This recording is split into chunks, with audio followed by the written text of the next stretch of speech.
Olá, boa noite. Sejam todos muito bem-vindos para mais uma edição do Board Talks. Para aqueles que estão assistindo o Board Talks pela primeira vez, é um prazer tê-los aqui conosco.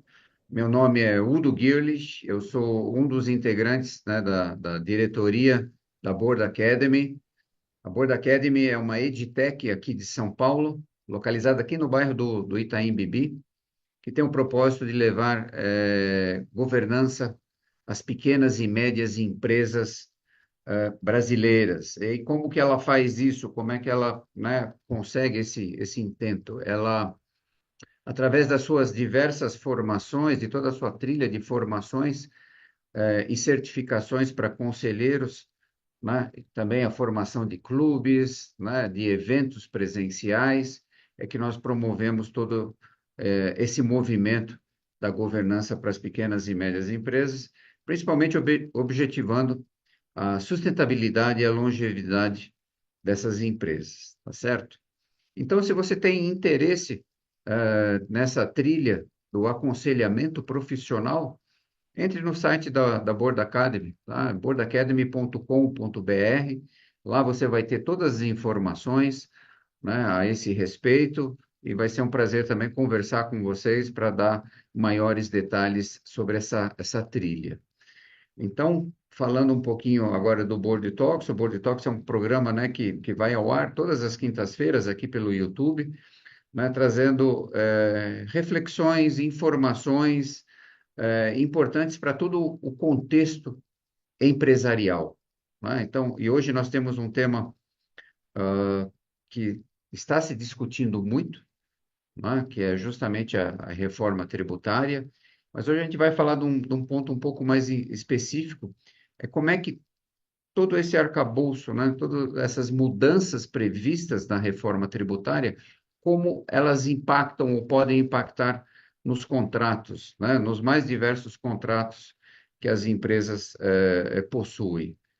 E isso é extremamente relevante, né, porque, como já foi divulgado, né, largamente pela imprensa, a implementação da reforma tributária, ela se inicia agora no ano de 2026, né, e tem a finalização prevista para o ano de 2033. Quer dizer, nós estamos falando aí de um rollout de 7 anos, né? Então, é muito importante que se tenha aí o mínimo de antecipação, né, para a implementação de todas as medidas que são necessárias aí para o atendimento da nova legislação que vai entrar em vigor.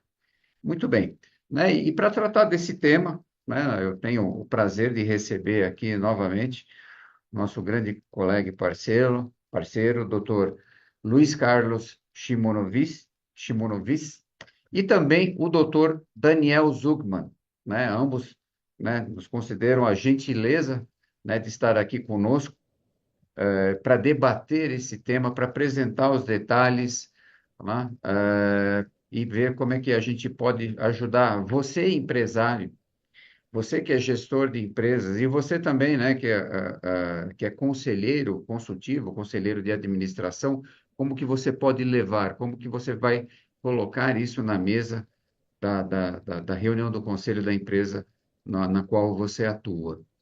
Então, obviamente, né, que aqui, durante uma hora, né, vocês não vão sair especialistas, né, no tema, mas com certeza você vai sair com as informações necessárias, né, para procurar ajuda devida e adequada, né, para conduzir todo esse processo tempestivamente, né? A gente sabe aí que algumas ações demandam um tempo maior, mas esse é o grande objetivo aqui, da gente compartilhar esse conhecimento com vocês, né, e ajudá-los. Enfim, vamos lá. Esse é o nosso faz parte do nosso propósito aqui, né? Então, e hoje também é lógico, não poderia deixar de ser, né? Nós temos aqui a companhia do nosso querido painelista de sempre, Daniel Medina. Então, sejam todos muito bem-vindos, né? Muito obrigado pela disponibilidade e participação. E vamos lá, né? Eu já tomei bastante tempo aqui do tema principal. Então, Luiz Carlos, seja muito bem-vindo, mais uma vez, muito obrigado e palavra tá com você agora. Obrigado, Udo. Obrigado, Medina. Boa noite, Daniel Zugman. Boa noite a toda a nossa audiência aqui do Board Talks, do Board Academy. Mais uma vez, tendo o prazer de poder falar aqui com vocês de um tema tão relevante. Vamos lá. Reforma tributária. Ela está aí, ela está colocada, ela vai acontecer. Óbvio que ela depende de uma série de fatores, tem leis complementares, então tem a parte legislativa, agora a parte do comitê gestor. Está tendo a discussão, a questão dos municípios, dos estados, como vai ser a participação, poderes, tal, tal. E hoje, aqui, nós vamos falar de uma coisa importante.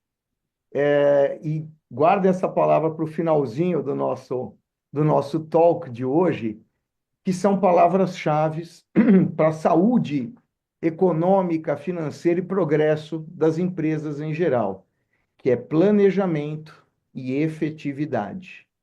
Então, veja, reforma está aí. Luiz, Daniel, o que que eu faço? Então, primeira coisa, você tem que se planejar. E para se planejar, você precisa se conhecer. E para se conhecer, você tem que admitir o seguinte: você existe a determinado período, mais longo, mais curto de tempo, você tem uma série de relações, e aí nós estamos falando de fornecedores, prestadores de serviços, parceiros, bancos. Veja, em todos esses elos da cadeia, você vai ter reflexos com a entrada em vigor do IBS, do CBS, que vão substituir o PIS, COFINS, CMS, ISS. E se você não fizer a projeção, porque isso é como o Udo falou, vai ser ao longo do tempo, como isso vai me impactar? Eu vou ter direito a créditos, não vou ter direito a crédito. Que crédito é esse, Luiz? É, porque no final tudo isso vai te ajudar a compor uma coisa que é indispensável para qualquer empresa, que é o preço. Como é que eu formo o meu preço? Como é que eu pago para o outro? Eu vou ter que negociar. Como é que eu faço para negociar isso? Nós vamos ajudar vocês a desvendar isso daqui hoje. Mas talvez para colocar, eu ia sugerir na mesma página todos, eu ia pedir para o Daniel fazer um apanhado rápido do que nós estamos falando, do IBS, do CBS, a cronologia, porque aí fica todo mundo mais ou menos na mesma página. Pode ser, Daniel? Claro, bom, prazer, boa noite. Obrigado, Luiz, Udo, Daniel, meu xará. Obrigado pela oportunidade de estar tendo essa conversa aqui com vocês hoje. A gente preparou um material, eu e o Luiz. A ideia não é aqui ficar ah, indo slide por slide, é um material que depois a gente vai disponibilizar para o time do Board Talks, mas eu acho que ele é legal para visualizar melhor algumas das ideias aqui que a gente quer tratar hoje. Então, vou tomar a liberdade aqui de compartilhar a minha tela. Deu certo? Tranquilo? Vamos lá então. Então, como o Luiz falou, né? Só para a gente colocar rapidamente todo mundo na mesma página, né? A ideia não é chover no molhado e dar uma aula de reforma, mas rapidamente, né? O que que é essa reforma tributária? Então, ela é uma reforma tributária que vai envolver os tributos sobre o consumo, né? Então, quais são os tributos sobre o consumo que a gente tem aqui no Brasil? Os principais deles são o PIS e a COFINS, né? Que são tributos sobre o faturamento, o IPI, que é o Imposto sobre Produtos Industrializados, o ISS, para prestadores de serviços, e o ICMS, para a circulação de mercadorias. Esses cinco tributos, que ICMS era do Estado, ISS era do município, PIS, COFINS e IPI era da União Federal, eles vão ser amalgamados em dois únicos tributos, que é o CBS, que vai substituir o PIS e a COFINS, e o IBS, que é o Imposto sobre Bens e Serviços, que vai substituir o ICMS e o ISS. O IPI também vai ser extinto e ele vai dar lugar àquilo que a gente está chamando de imposto seletivo, né? Que é um imposto que o apelido dele é o imposto sobre o pecado, né? Ele vai incidir sobre tabaco, sobre álcool, sobre algumas atividades específicas. Então, o resumo da ópera aqui é: nós temos 5 tributos que vão se transformar em três, sendo que os principais deles aqui são esses dois, o CBS e IBS. Então, todas as empresas daqui para frente vão ter que entender um pouquinho o que que é o CBS e o IBS. E aí, as principais transformações aí envolvendo o CBS e o IBS são cinco, né? Muito resumidamente. Então, a gente não vai ter mais essa divisão do que é mercadoria, do que é serviço. Ah, isso é serviço, é ISS, isso é mercadoria, é ICMS, isso é aluguel, então não tem nem ISS, nem ICMS. Então, esse tipo de divisão ele vai acabar. É aquilo que a gente chama de base ampla, né? Toda atividade econômica, qualquer que seja a sua natureza, vai ser tributada pelo IBS e o CBS. Uma outra grande inovação é a transparência, né, que esses tributos vão trazer. Então, hoje, a gente tem o PIS e COFINS que é calculado dentro dele mesmo, né? O ICMS, ele integra a sua própria base de cálculo, de tal modo que o consumidor que vai lá na loja, no supermercado, ele não sabe quanto que incidiu de tributo nessa cadeia, porque é um tributo dentro do outro. Daqui para frente, a gente vai ter um tributo que vai aparecer no cupom fiscal ali na hora que a gente vai na loja. Então, você vai saber que o preço foi 100 e incidiu 30 ali de tributo, então você está pagando 130. Então, a gente vai ter essa transparência que hoje não existe. A gente vai ter uma tributação que acontece no destino, então o IBS vai ser destinado para o estado e para o município do consumidor, né, esses incentivos fiscais que os estados dão hoje para atrair indústrias, alguns estados como Espírito Santo, Santa Catarina, então isso ao longo do tempo também vai perder a razão de ser. A gente vai ter aquilo que a gente chama de não cumulatividade plena, ou seja, tudo aquilo que eu compro, todos os serviços que eu contrato, os produtos químicos, eventualmente, os materiais que eu uso para vender o meu produto ou para prestar o meu serviço, eles vão me dar direito ao crédito que o Luiz estava falando, né, na minha apuração. E por fim, esse crédito ele vai ser tomado, e o tributo vai ser pago por meio de um mecanismo muito inovador que vocês talvez já tenham ouvido falar, que é o split payment, né? Que é o pagamento do tributo no momento da liquidação financeira, né? Então, o projeto do governo é que no momento que você fizer um Pix ou uma TED, o próprio banco vai explitar o que vai para você, empresário, e o que vai direto para o cofre do governo. E isso vai impactar tanto na tomada do crédito quanto na entrega do dinheiro para o cofre público. Já vi ali que temos Então, pergunta aí, Udo e Daniel, vocês que vai, nos falam se a gente para agora ou deixa um pouco para depois. Vocês que mandam. ah, e- eu acho que você vai tocando, Daniel, para continuar com a linha de raciocínio, aí a gente volta aqui para as perguntas, ok? Fechado. Luiz, também fica à vontade aí que Não, tá bom, tá bom. eu vou dar uma agilizada aqui só para ir já te passo a bola. Então, o tema das alíquotas, né? A, a gente ainda não tem uma definição do que vai ser essa alíquota, mas a gente está trabalhando com a projeção de 28%. E esse é o panorama aí do período de transição da reforma, né? Então, como o Udo falou no início, ela começa em 2026. Na verdade, para quem está ali no operacional, no fiscal, no contábil, ela já está começando agora, porque a Receita Federal já tem divulgado mudanças na documentação fiscal, nas notas fiscais, nos campos que vão ter que ser preenchidos, então isso já está acontecendo. Mas a partir de 2026 a gente começa a ter a incidência aí do CBS e da CBS com uma alíquota somada de 1%.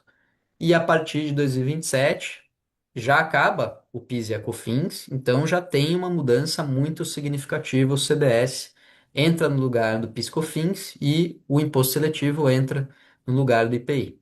A partir daí, a gente vai gradualmente aumentando a carga de CBS e CBS e diminuindo a carga do ICMS e ISS até que a partir de 33 a gente não tem mais o antigo sistema aqui de baixo e passa a ter a plena vigência da reforma tributária. E aí, Luiz, acho que jogo de volta para ti. Tá O que que joia. a gente linka disso com contratos, né? Que é o foco aqui do papo de hoje. Então, olha que interessante, para vocês que estão acompanhando aqui, então vocês conseguiram entender a mudança, a questão do crédito, isso é importante. Então, vamos lá. Tudo depende do segmento, tudo depende de quem está na ponta final. Se é pessoa física, se é pessoa jurídica. Então, no setor imobiliário tem até uma equiparação, né, para fins de volume, mais de 3 imóveis, determinada receita, passa a ter que pagar o IBS, CBS também.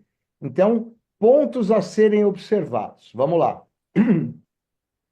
Primeiro, o que o Daniel colocou: não teremos uma reforma de uma vez só.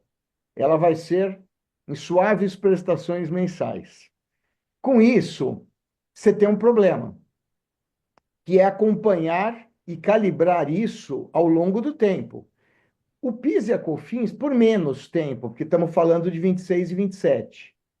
O ICMS e o ISS vis-à-vis o IBS é um período maior, são 8 anos. Obrigado, Daniel. É isso. Com isso, veja, é aquela imagem do circo, do equilibrista com os pratinhos rodando, né?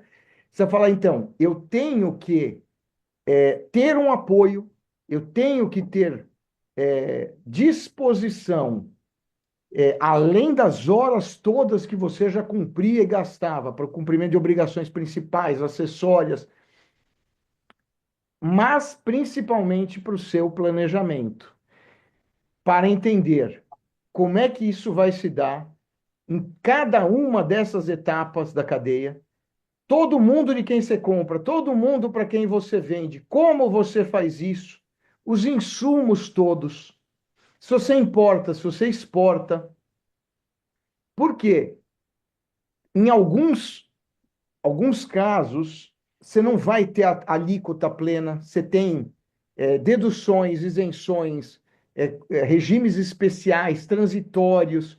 Então, é para se observar isso para que você possa fazer o seu planejamento do preço. Porque, como o Daniel falou, se a gente fosse simplificar, o que era 100 vai virar 130 e vai vir destacado lá, você vai ver. 100 é o preço, 30 é a parte tributária.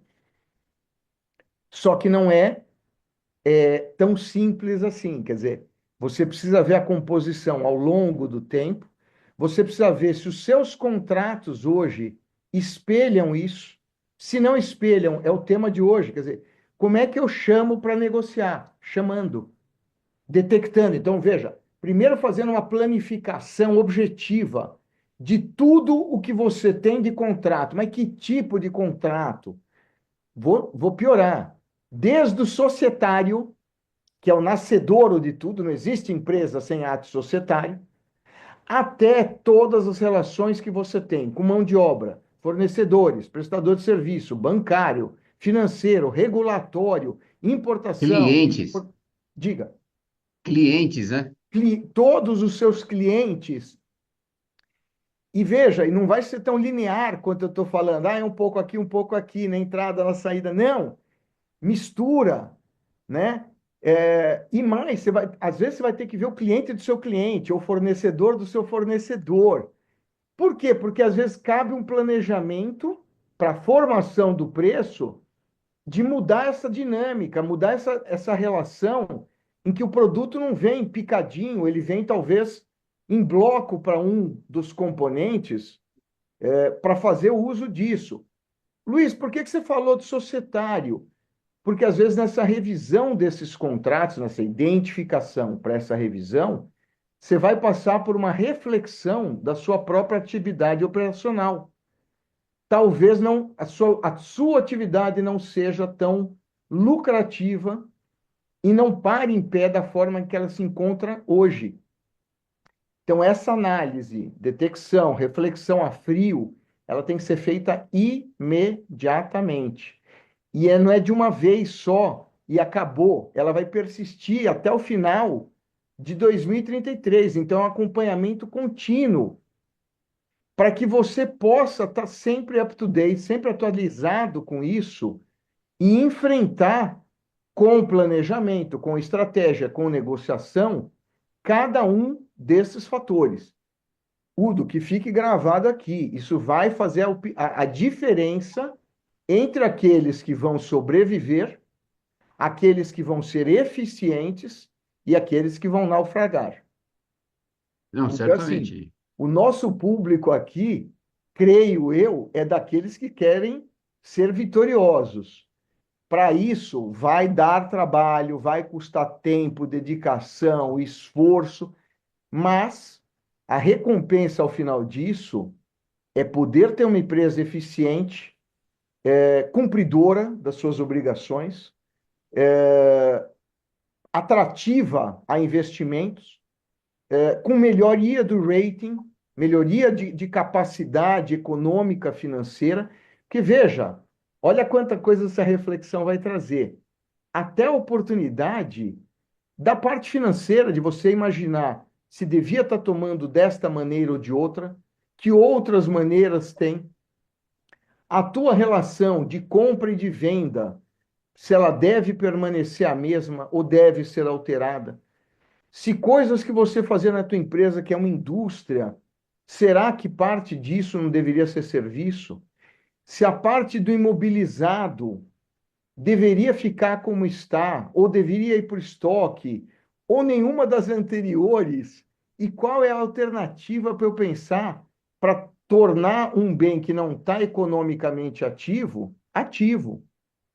Então, de modo geral, eu sei que é genérico, lógico, nós não vamos esgotar hoje aqui, mas veja quão profunda é essa análise que tem que ser feita e que só tem uma maneira. Primeiro de tudo, identificar todos os contratos, todas as relações. Segundo, o seu preço, como é que você forma para cada coisa e como é que ele vem para você, para daí começar a esquematizar uma estratégia, provocar o debate. Alguns contratos são de curto prazo, médio, outros são de longo prazo. Então, é mais um motivador para você ir atrás. E eu repito, vai ter que sentar na mesa, é o famoso método do cafezinho, né? Conversar, debater, propor. Às vezes o sujeito do outro lado sozinho, como eu falei, tem desdobramentos, ele não pode sozinho tomar essa decisão, ele tem o resto da cadeia que o antecedeu. Então, às vezes o debate vai ser um pouco mais amplo, mas sem ele você não vai conseguir compor o seu preço e não vai conseguir ter essa eficiência tributária. Nossa, perfeito. Nossa, e parabéns. Essa ilustração que vocês montaram aqui nos dá uma noção muito clara de como isso vai se dar ao longo desses 7 anos de rollout, né? Eu aqui eu fiquei até, né, já percebendo o seguinte, quer dizer, em 2026, na verdade, nós vamos ter, pela minha conclusão, obviamente, só me confirme isso, que a gente vai ter uma majoração dos impostos em 1% aqui, né? Porque as alíquotas de PIS, COFINS, né, o sistema atual ele permanece e vai ser acrescido aí o CBS à base de 0,9 e o ISS à base de 0,1. Mas, né, e aí, né, eu estou tentando montar isso aqui na minha cabeça porque todo esse impacto da reforma tributária, né, ela não se limita, por exemplo, à área contábil, à área financeira, mas ela se estende também, e talvez até principalmente, por exemplo, né, para a área comercial, que a depender do contrato, como vocês bem alertaram, alguns contratos deverão ser renegociados, né? Obviamente que isso não vai acontecer de uma hora para outra. Os impactos também, eles vão se dar, por exemplo, sobre a área de tecnologia, porque todos os sistemas, a base de dados, ela precisa ser preparada, né, para atender essa nova regulamentação, né, enfim, esses novos impostos. Enfim, as empresas, elas têm um trabalho, têm uma boa lição de casa para ser feita, obviamente, né? E a gente já tem algumas perguntas aqui, mas antes de mais nada, eu queria escutar o nosso querido Medina. Vai lá, Medina, o que que... Boa noite, Udo. Boa noite, Xará Daniel Zugman. Boa noite, Luiz Carlos. É um prazer tê-los aqui. Boa noite a todo mundo que está aqui na plateia. Já fazendo algumas perguntas muito aprofundadas até. Cara, eu confesso que enquanto o Luiz Carlos e o Daniel falavam, eu já mandei um e-mail pro contador da minha empresa, né? Falei, cara, precisamos conversar. E isso nunca é bom, né? Ninguém nunca precisa conversar, né? Ou você quer conversar, mas precisar mesmo é algo ruim. Não, mas assim, tirando piadas de lado, eu acho que é muito importante nesse momento para nós conselheiros de pequenas e médias empresas, de grandes também, tá? Mas de pequenas e médias, a gente vai ter que chamar donos das empresas, abraçar aqui e falar, cara, vamos conversar. Porque, como o Luiz muito bem falou, isso aí pode ser o diferencial entre você sobreviver ou não. E eu acho que muitas empresas não vão sobreviver.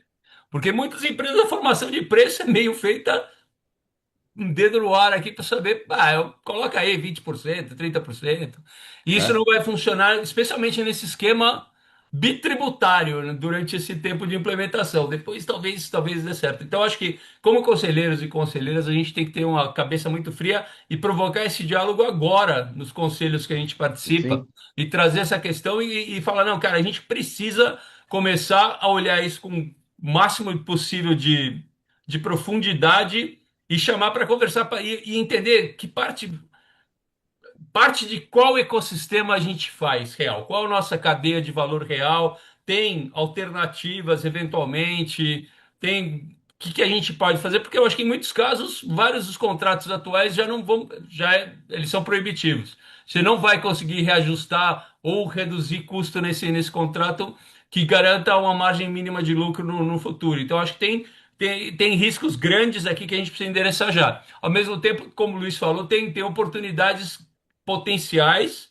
que a gente precisa. Isso vai fazer a diferença, vai ser uma grande diferença competitiva para as empresas que a gente aconselha ou não. Ou a gente vai deixar essa oportunidade para cair pelo caminho. O Brasil e o brasileiro são particularmente chegados em perder uma boa oportunidade. Então, vamos garantir que as companhias que a gente aconselha não percam essas oportunidades de racionalizar suas cadeias de valor para garantir que os contratos sejam rentáveis no futuro, agora, amanhã, no futuro, até onde a gente consiga. Até um bom exercício para a gente repensar nosso ecossistema e a nossa cadeia de valor.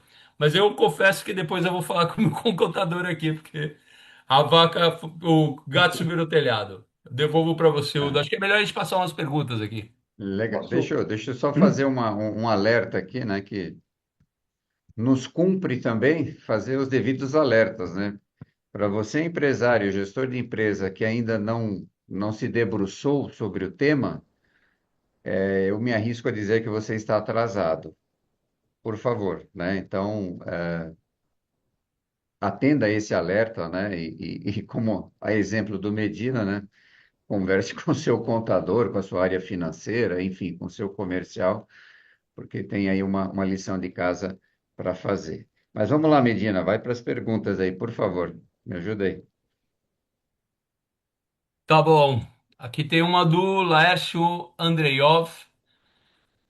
Já vou deixar uma pergunta. Do jeito que está a arrecadação, vai primeiro para o governo federal, para depois destinar aos estados e municípios, correto?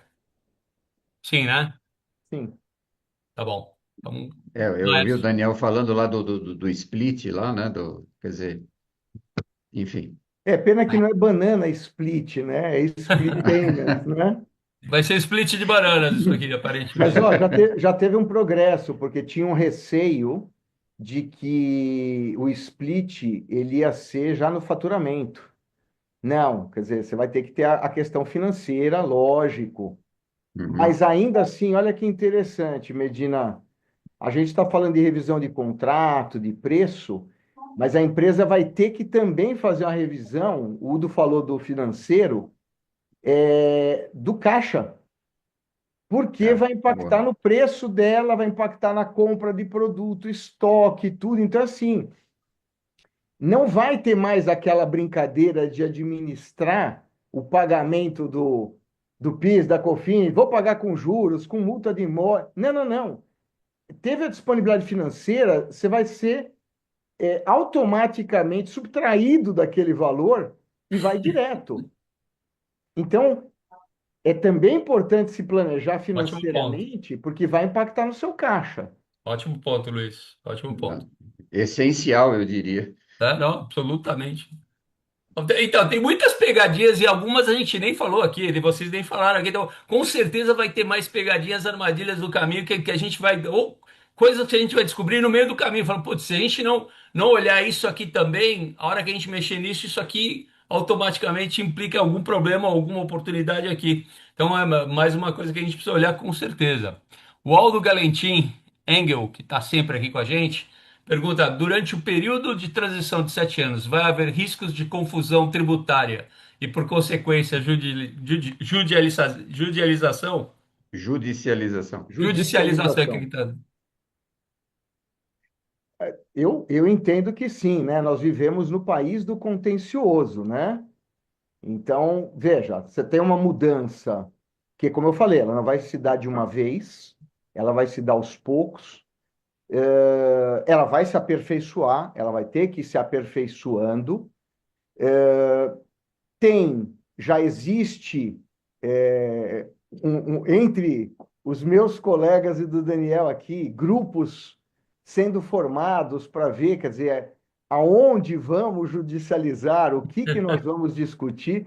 Que veja, você pode ter no meio disso tudo até a questão de impedimento da atividade operacional garantida pela Constituição Federal, da tua própria atividade, né? Então, assim, desde os questionamentos mais singelos, como o Daniel falou, além desses dois, nós temos o imposto seletivo, que aí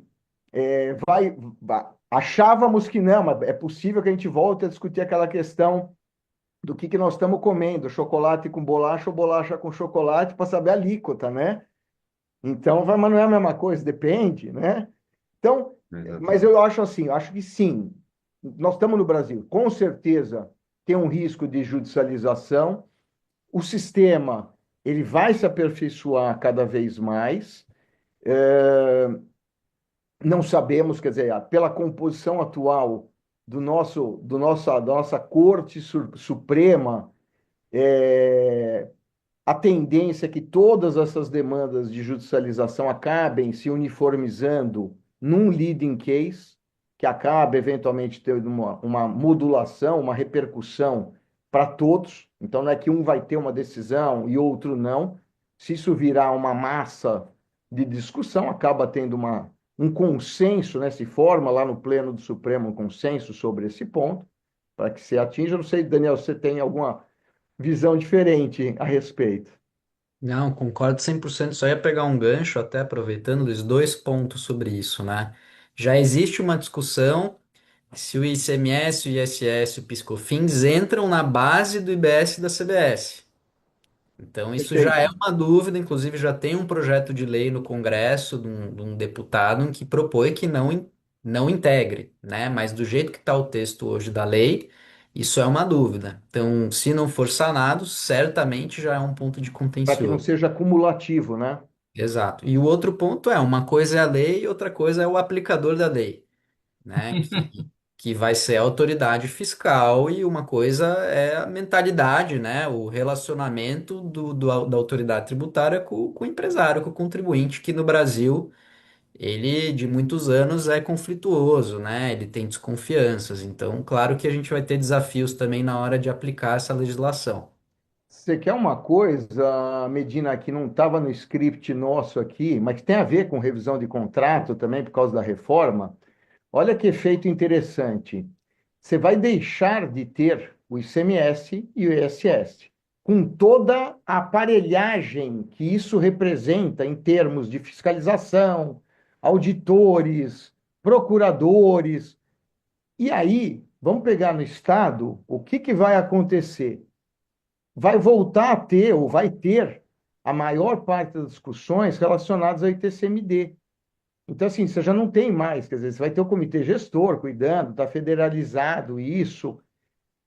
E olha que interessante, quanto que da parte das cotas das empresas, dos imóveis, das próprias holdings, empresa é tudo, né? Todas as Uhum. PJs.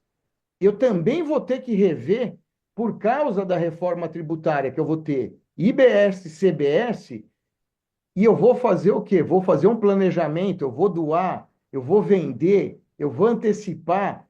Então, olha que interessante, vai ter que planejar os próprios ativos de pessoas físicas e jurídicas para não comprometer na atividade operacional. Então, veja que a reflexão ela é mais profunda ainda do que só dentro da seara da empresa, mas passa pelo âmbito das economias, não só dos cotistas acionistas, mas dos administradores, que também podem ter o seu patrimônio eventualmente a prêmio, dependendo da linha de ação da empresa. Caramba, Eu, que beleza, hein? É, é um desafio. Vamos nas últimas perguntas aqui, então. Do Alfredo Verdade, como fica a questão do ICMS-ST? Esse imposto está contemplado na substituição do ICMS da operação própria? Vai lá, Daniel. Ah, então tá bom. Sim, sim. Tanto o ICMS-ST quanto o PIS/COFINS, monofásico, todas essas técnicas de arrecadação que são exceções hoje, elas vão deixar de existir. Vai ser tudo IBS e CBS. Até para conectar esse ponto com o que o Luiz tinha falado, da própria estrutura societária da empresa, né? A gente tem muitos planejamentos que segregam indústria de distribuidora, né? Por quê? Justamente porque você tem essa tributação no início da cadeia. Então, isso é uma coisa que não vai mais fazer sentido, né? Talvez vai fazer sentido para IRPJ, etc. Mas do lado do IBS e da CBS é uma coisa que vai ter que ser revista. E a própria localização da empresa, né? Empresas que hoje estão em Minas, Espírito Santo, Santa Catarina, Bahia, porque esses estados oferecem incentivos fiscais, isso já não vai mais ser um fator-chave, né? O que realmente vai ser levado em conta é a logística, aonde está o teu mercado consumidor, aonde você tem a mão de obra mais qualificada, né? E não o estado que te dá o melhor benefício de ICMS. É, isso vai ser um impacto grande e imediato. Ai, ai. Legal. Tem uma última aqui do Mauro Boff, que é quase uma reflexão. Mudança é inevitável, mas estamos alcançando ou não com essa nova realidade, já pensando no futuro depois da transição. É uma pergunta interessante aí do Mauro. Eu acho o seguinte, aí é achismo mesmo. Assim, a reforma, o espírito dela, né, de qualquer reforma, para aqueles que sempre estão bem intencionados, deveria ser simplificar, atrair investimentos, criar um ambiente de negócios muito mais sólido, mais transparente, mais sustentável. Talvez o espírito seja esse. De verdade, é o que o Daniel falou aqui. Vamos ver o implementador, não é o legislador. Quer dizer, é no day by day como a coisa vai acabar andando, porque de verdade, esse é o anseio geral de todos os empresários do país. Quer dizer, nós queremos atrair capital, nós queremos vender mais. Nós estamos, por exemplo, eu e o Daniel, à frente lá da Comissão de Comércio Exterior e Negócios da OAB. Nunca esteve tão na moda a frase do Delfim Neto, exportar é o que importa, né? Mas como é que eu faço isso se eu não arrumar o meu preço aqui, se eu não renegociar meus contratos, se eu nem sei o que, que eu preciso ter na minha empresa de capital social ou de qualificação perante um órgão regulador para exportar? Então, assim, vamos ser otimistas. Quer dizer, eu acho que o empresário, esse sim, esse vai fazer tudo que está ao alcance dele para que dê certo. E é isso que importa, cada um fazer a sua parte. Do lado do governo, é aquela pergunta anterior: se não andar direito, o caminho acaba sendo um contencioso administrativo ou judicial. Mas ninguém vai ficar calado se algum direito seu está sendo violado, né? é, Bacana. é complexo, eu diria, né? Quer dizer, enfim, vamos lá. Ai, segue aí, tem mais aí, bacana, vamos lá. Luiz, quer tocar? Vai, Daniel, segue você, por favor. Bom, só pensando então, tentar dar algumas ilustrações, né? Acho que é legal. É, por que que precisa, né, rever contrato? Primeiro porque, diferentemente do que acontece com os contratos com a administração pública, né? Então, as empresas de concessões, de rodovia, de energia, etc., nos contratos privados, não existe nenhum tipo de lei prevendo que, olha, se houver algum desequilíbrio econômico, se houver alguma mudança importante de carga tributária, o contrato terá que ser revisto. Então, não existe isso na lei, né?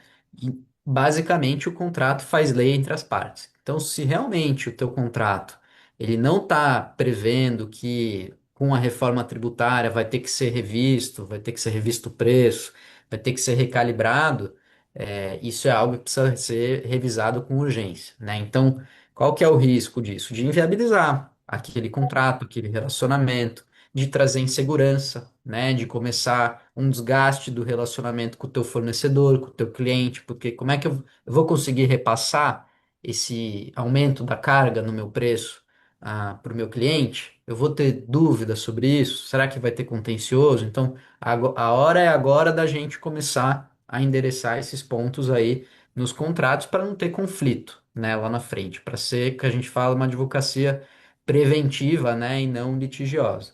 E com isso ter segurança, ter previsibilidade, ter equilíbrio no longo prazo. Aqui é o que eu comentei, né? A própria lei, ela prevê que nos contratos com a administração pública, você tem a obrigatoriedade de restabelecer o equilíbrio econômico-financeiro do contrato, né? Então, de fato, a reforma vai impactar ali o custo e o preço para o concessionário ali, para quem tem o contrato com o poder público, isso vai ser revisto contratualmente. Mas a própria lei diz expressamente que isso não se aplica aos contratos privados. Então, realmente é papel do Tá. empresário ler o Uhum. seu contrato e fazer ele se adequar a essa nova realidade. Aí, Luiz, acho que é legal a gente passar a falar. Isso aqui a gente acho que falou um pouco já, né, dos principais impactos. Então, vão ter empresas que vão ter aumento de carga, né? Isso existe uma promessa, né? O projeto da reforma tributária é que globalmente não haverá aumento de carga tributária em Correto. relação à arrecadação atual. Mas tem setores econômicos que vão ser sacrificados, né? O mais evidente aí é o setor de serviços, né? Que hoje paga ali no presumido, por exemplo, PIS/COFINS de 3,65 e ISS de 5 e esses 8,65 vão virar 28, né?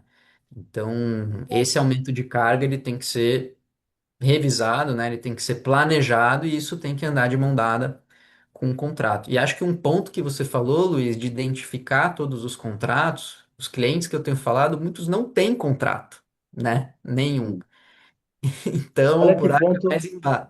olha que ponto legal esse, Daniel, para essa audiência que nós estamos, pensar o seguinte: como é que você consegue dizer que você tem compliance e governança se não tem contrato de um monte de coisas, se o contrato está desatualizado, se não segue a legislação que já mudou faz alguns anos, né? Então, veja, é um momento, porque você vai ter que fazer isso, senão realmente a tua empresa tá fadada à ineficiência ou inexistência. E aí, olha que interessante, o Daniel falou do setor de serviços, né, Udo? Olha que bacana, até isso, veja, a questão do crédito que o Daniel expôs, nós vamos ter que ver se vai ter crédito, não vai ter crédito. Por quê? Porque às vezes no setor de serviço, nós, advogados, por exemplo, se você faturar para uma empresa, para uma pessoa jurídica, bem provavelmente esse acréscimo desse IBS, CBS, ele vai ser um crédito para ele. Então, não vai mudar muito, é uma negociação que não vai ser tão complexa.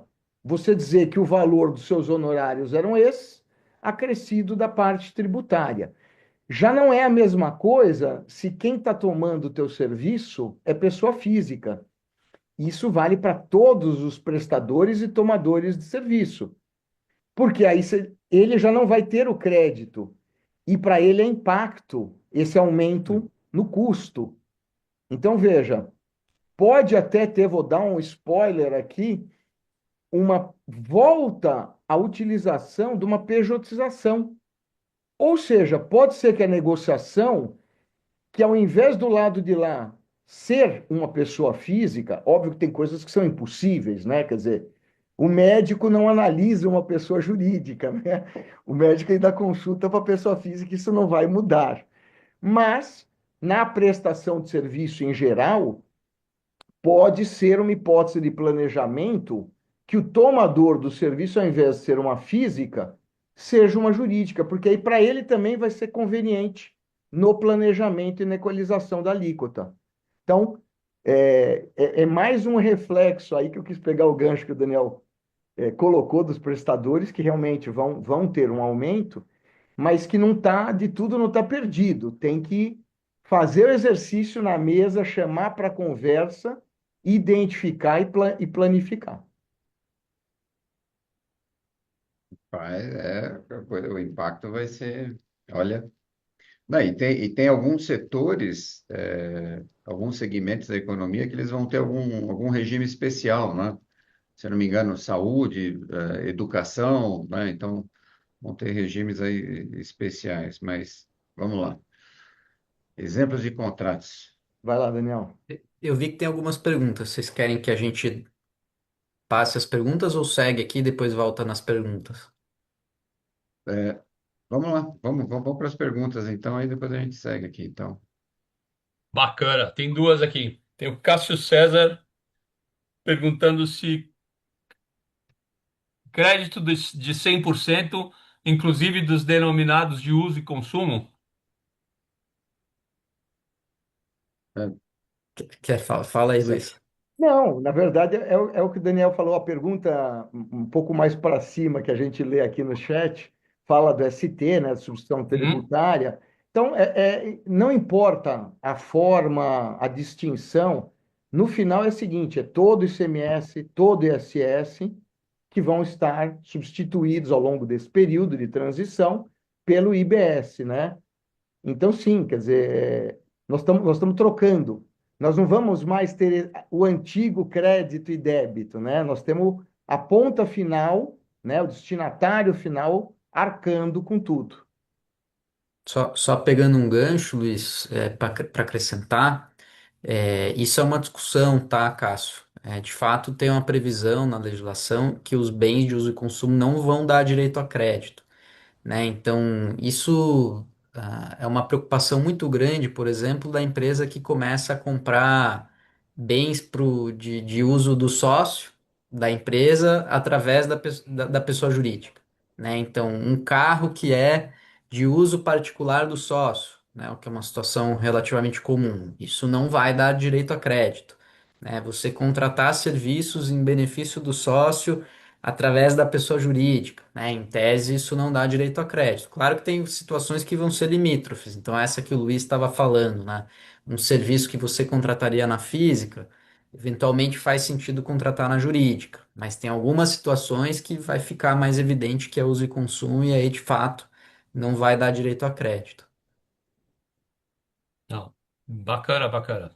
E finalmente do Aldino Engel, tem outra pergunta aqui. Sabemos que as grandes empresas possuem sistemas como ERPs e equipes, mas a grande maioria são pequenas e médias empresas com menos recursos. Haverá flexibilização ou apoio oficial na transição?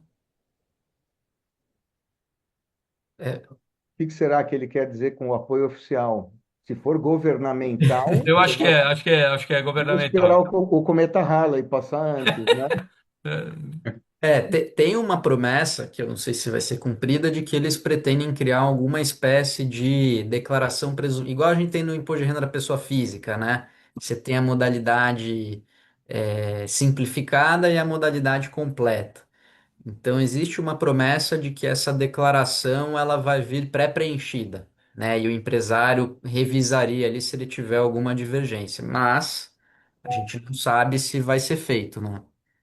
Eu acho que para atender um pouquinho ao Dino aqui na pergunta dele, Eu entendo assim, você veja, a maior parte das empresas do país são micro e pequenas empresas, simples, né, EPP, e realmente você vai ter que dar elementos para essas empresas poderem se tornar competitivas. Creio que vão acabar tendo convênios aí, Sebrae e outros tantos aqui para poder amparar essas empresas. Mas eu sinto que as dúvidas já começaram. A gente já tem questionamentos, porque você veja, na periferia, às vezes, de uma grande empresa têxtil, por exemplo, você tem uma oficina de costureiras, você tem. E que está ali, é crédito do mesmo jeito, né? Então, como é que vai se adequar a esse pequeno é algo, mas é para prestar atenção e é para botar energia também. Eu até passei aqui o slide, Luiz, enquanto você estava falando, que você puxou o gancho da micro e pequena, e acho que tem a ver também com o que o Aldino perguntou, que aqui a gente tem um desafio grande, né? Porque as empresas que são optantes do Simples Nacional, para quem contrata uma empresa no Simples, para quem compra uma mercadoria dela, ou para quem contrata um serviço dela, o preço, né, pago para essa empresa no Simples, ele não gera crédito para a empresa contratante. Então, o comprador, ele vai ter um desincentivo de contratar uma empresa do Simples, porque ele vai pensar, bom, entre uma empresa do Simples e uma do Presumido ou do Uma Real como meu fornecedor, eu prefiro uma do Presumido ou do Real, porque ele vai me dar direito a crédito, né? Então isso vai ser um fator chave. Existe uma opção para as empresas no Simples que é um regime híbrido, né? Então ela se mantém para fins do IR, das contribuições sobre a folha, no Simples, e ela apura o IBS e o CBS separado. O problema é que para você apurar o IBS e CBS é o que o Aldino perguntou, você precisa ter um controle rigoroso de receita, de despesa, do que dá direito a crédito. Então, eu acho que a gente vai ter muito desafio aqui, sim, para pequena e microempresa, tá? E aí, até para voltar no ponto, né, dos profissionais que são contratados via PJ no Sim. Isso é para conselheiros, para diretores que são prestadores de serviços com PJ no Simples. A priori, esse serviço não dá direito a crédito à empresa contratante, né? Então, isso é um ponto de atenção também. Você vê a complicação disso, Medina, que 78% das empresas, os CNPJs do país, são de micro, pequenas empresas, quer dizer, Uhum. simples, quer dizer, 16% é presumido e 6% é real, né, lucro real. Então, o que o Daniel falou é uma preocupação mais do que latente aí para que escolha o melhor regime. Vê que ninguém está a salvo, né? Quer dizer, Né? vai ter, vai, Achei vai as duas ter. palavras corretas, Luiz. Acho que é a salvo. A salvo acho irônico que a gente precisa estar salvo de uma reforma que deveria ser em benefício da nação. Mas é o que está. Obrigado pela explicação, Luiz. Ninguém Ah, vai passar incólume, né? Mas, ninguém vai passar não, sem problemas. acho que tem uma O- última aqui, é isso, né, do Tem do Luiz? Luiz Facina, que a gente já abordou um pouquinho aqui antes, mas acho que a pergunta dele é mais aguda aqui. Já se compreende algo sobre sucessão familiar, holdings para proteção patrimonial, etc. Então, vai ter reflexo, isso é fato, né? Quer dizer, então, assim, e não é para dizer que a holding é maravilhosa ou não é. Tem uma grande interrogação e tudo depende do conjunto da obra. Então, vamos entender o que você quer, para que você quer, se é para um fim tributário ou não, é um fim organizacional, porque holding é isso. Eu quero ter dentro dessa estrutura participações, imóveis, enfim. Eu quero para aspectos sucessórios patrimoniais, mas sim, veja, considerando que a grande parte delas é imobiliária e talvez uma partezinha de participação em negócios, vai ter reflexos não apenas com IBS e CBS, mas bem, vamos piorar aqui o cenário, bem possivelmente com a tributação de dividendos também. Mas veja, não é para ficar desesperado e correr fazer loucura. É para avaliar por um motivo. Você tem que comparar né, coisas equânimes. Então, vamos comparar a estrutura de uma holding, de uma estrutura de planejamento, com uma estrutura de pessoa física, sujeita a um inventário, por exemplo. Então, vamos dar os pesos.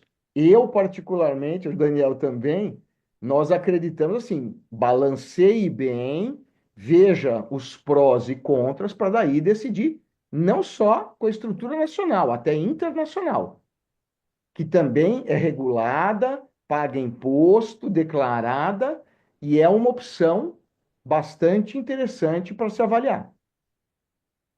Só para acrescentar, Luiz, também é o ponto que você estava falando, né? Os estados vão se dedicar mais ao ITCMD, né? É muito provável. E já tem projetos de lei aqui em São Paulo, por exemplo, para aumentar a alíquota, né? Então, é o momento também de, claro, quem é muito jovem, filhos muito novos, acho que não é esse o ponto, né? Mas quem já pensava em sucessão, para quem já tem esse contexto, faz sentido agora sentar e talvez seja o momento de implementar. Porque Lembrem que o ITCMD tinha um projeto na Assembleia Legislativa do Estado, que é o número 7, e estava previsto, em tese, entrar em vigor já esse ano, de 2025, com uma alíquota progressiva, que era 2, 4, 6 e 8%.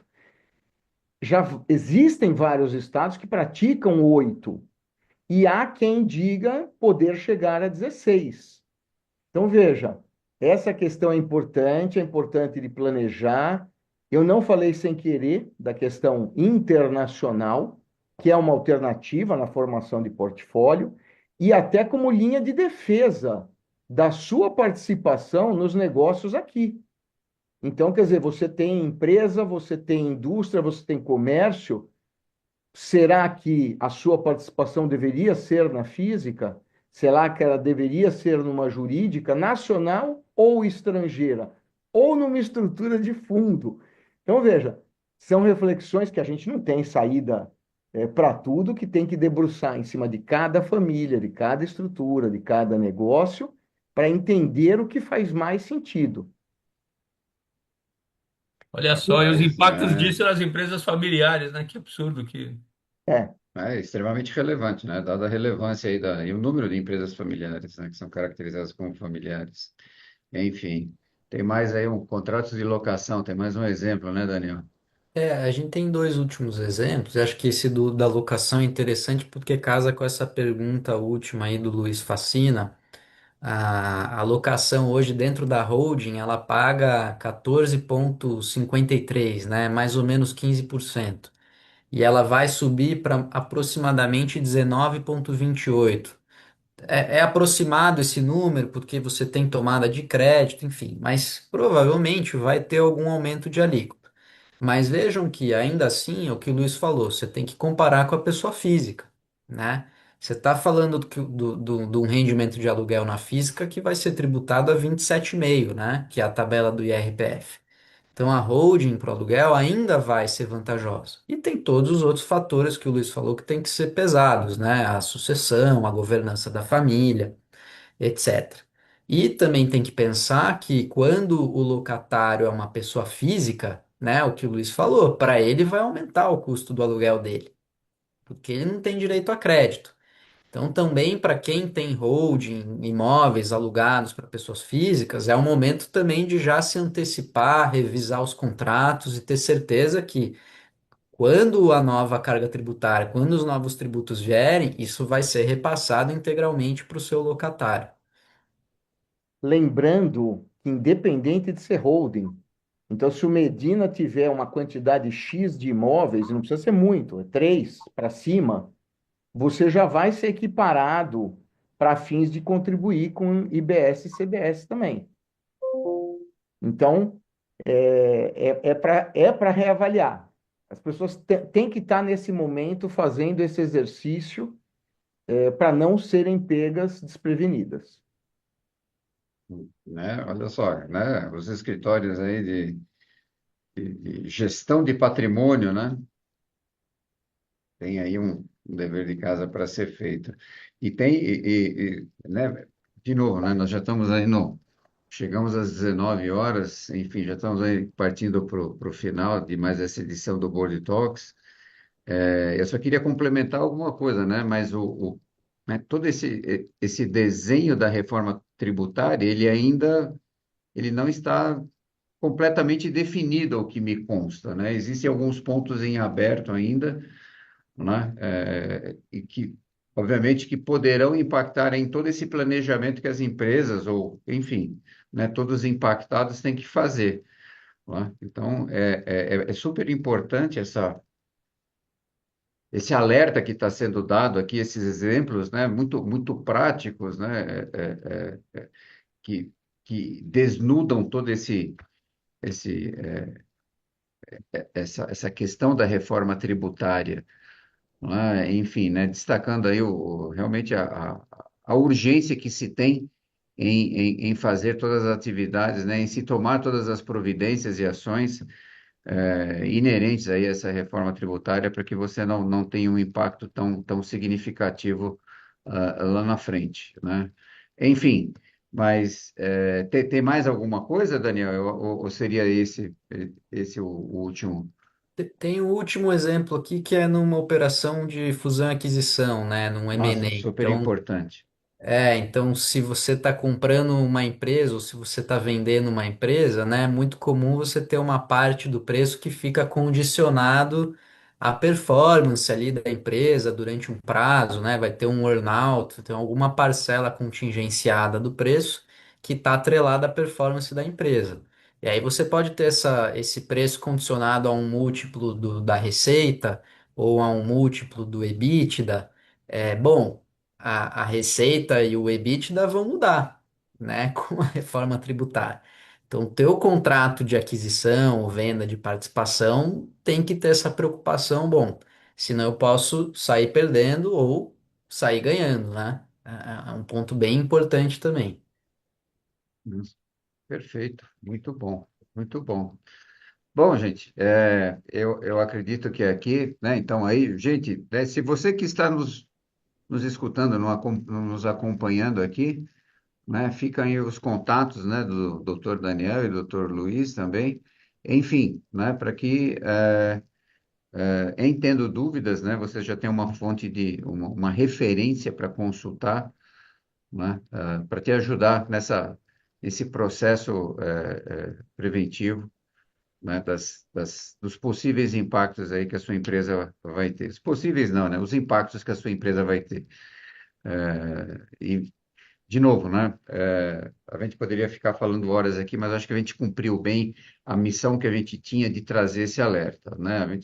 Obviamente, a gente não quer ser aqui o mensageiro do apocalipse, mas problema bom é problema conhecido, né? E tendo aí uma antecipação, né? Algumas ações podem ser colocadas em prática para minimizar esses impactos, né? Então, aqui em nome da Board Academy, eu já queria agradecer muito o doutor Daniel, o doutor Luiz Carlos e também o Medina, né, por essas relevantes contribuições, informações e alertas, né? De novo, para você, empresário, gestor e conselheiro, né, para que você tenha aí uma performance adequada, condizente, tá certo? Então, e você que está nos assistindo, por favor, gostou do que a gente trouxe aqui? Dê aquela curtida, dê o seu like, né? Porque isso ajuda a disseminar esse conteúdo que nós trouxemos aqui, extremamente relevante, novamente, repito, lá, para outras pessoas, né? Se você gostou, também indique para outros colegas ou outros amigos, familiares, enfim, que possam vir a ser impactados pela reforma tributária. Tá? Então, aqui eu gostaria de deixar de novo nossos agradecimentos, desejando uma boa noite e até a próxima quinta-feira, gente. Tá bom? Forte abraço. Tchau, tchau. Tchau, tchau, gente. Tchau, tchau.